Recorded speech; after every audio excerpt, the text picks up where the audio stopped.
While we're almost halfway through the season, it has been a little bit shaky all around so far, but episode 3 might just save it. This is my spoiler review of episode 3 of the Book of Boba Fett.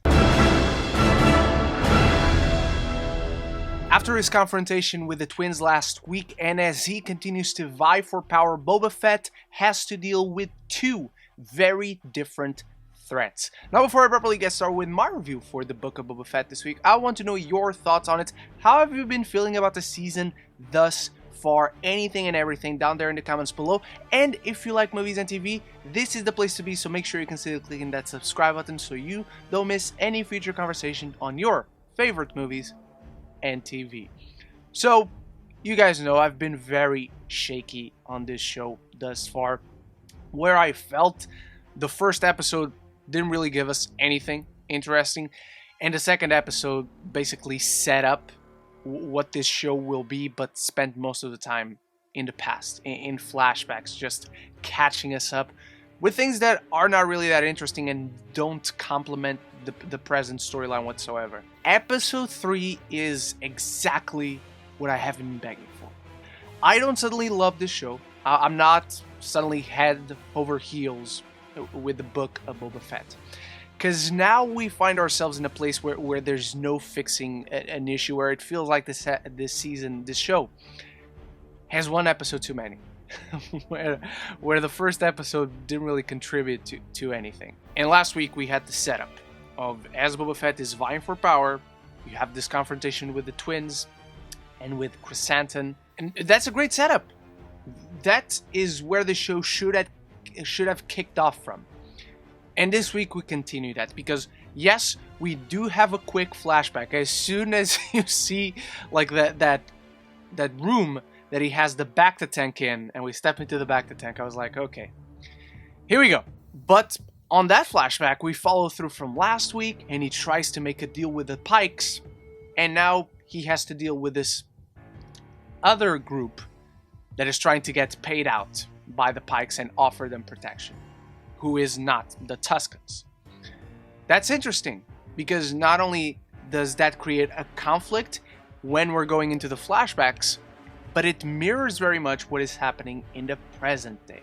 In the present, Boba Fett is trying to earn the people's respect and getting recognized as the daimyo, so when someone asks him for a favor, played by Stephen Root, really nice surprise to see him here, he addresses the situation, but we see how Boba is very intelligent. He's playing his chips right. He's trying to find a balance between being the daimyo, being the godfather of crime in this place, and having people on his side. So, if by helping this biker gang that is stealing water and stealing parts, that they are half human, half hybrids with droid parts, which is a really awesome concept. That's interesting. If that straightens Boba Fett's family, his backup, the guards that he has around, the protection that he gives himself, while being a just and fair daimyo that he consistently promises that he will be, that's interesting. That is compelling stuff, and it makes it easy for us to root for him. He's intelligent, he's smart, he is very strategic when it comes to his decision making, and he very much weighs in all of his options. So again, that is not only an interesting direction for this story to go, we finally see the story going somewhere, but it also is mirrored in the flashbacks. And since the flashbacks are here, and there's no taking them away at this point, have them serve a purpose. And I feel very much in this episode, they serve a purpose. Because we then see Boba Fett going back to the camp, and he sees that the Tusken Raiders have been murdered. They've been completely wiped out, and the mark was left on them. So that's interesting. That shows Boba Fett rising in power in the present, and in the past it shows him completely powerless and without anyone. And so now in the present he's gathering people around him to not feel that vulnerability ever again. That's great stuff. That's compelling character motivations. that is seeing someone so haunted by their past that is trying to become the complete opposite. The real hero of this episode, however, is Chrysanthemum, who suddenly just grabs Boba by the throat and throws him out of the back of the tank, like saying, fuck these flashbacks, come to the present, and let's face off. And we have a cool action sequence that we immediately see the payoff of the setup that came previously, with Boba Fett playing his chips right again and gathering all these forces, the Gamorrean guards, the biker gang that he hired. They all together kick Black Chrysanthemum's ass throughout this entire thing, and we see finally them addressing Chrysanthemum as exactly that. Not Black Chrysanthemum, which is fine, but it is the same character that we thought he was last week from the comics. This is great stuff. This is setup and payoff immediately. Story progression. This is very basic stuff, but after the first 2 episodes, I'm just so happy that we're getting something like this on the Book of Boba Fett. This also leads us into another confrontation with the twin Hutts, who they themselves, they're running away from Tatooine. They're afraid of the Pike Syndicate, which at this point we didn't know it was the Pike Syndicate, but I guess I just spoiled it because that's a big reveal at the end. And in the past, again, in the flashbacks, he's also dealing with the Pikes. And it just clicked on me in this episode, but I think this is the first time we're seeing the Pikes in live action. I could be wrong, so correct me if I'm wrong in the comments below. But it's just a cool thing to finally see the Pikes in live action. But again, we're finally connecting these threads. We're finally justifying the very existence of these flashbacks. But at the same time, we're also fixing the issue of spending more time in flashbacks than in the present. We're finally spending more time in the present. They give Boba a rancor for him to put in a pit, and Boba kind of bonds with this rancor. He's fascinated by this creature.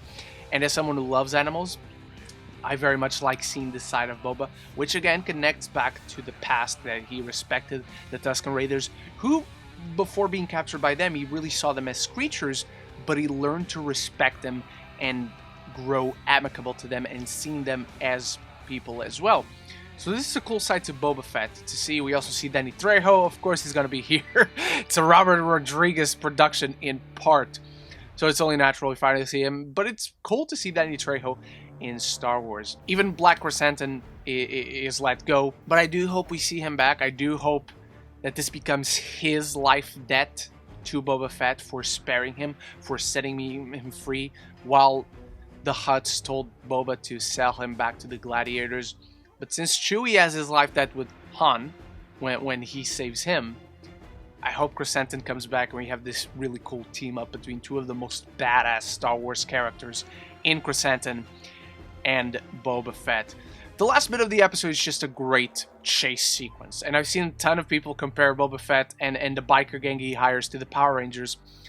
Yeah, but that's not a bad thing. I just had complete flashbacks to Power Rangers Turbo as we see Boba and Fennec walking up the stairs, and by their side, in the back, there's the biker gang, who then chase the Major Domo, who's trying to run away because the mayor is not present. And it's just a really cool chase sequence. We see them using their droid parts to gain advantage.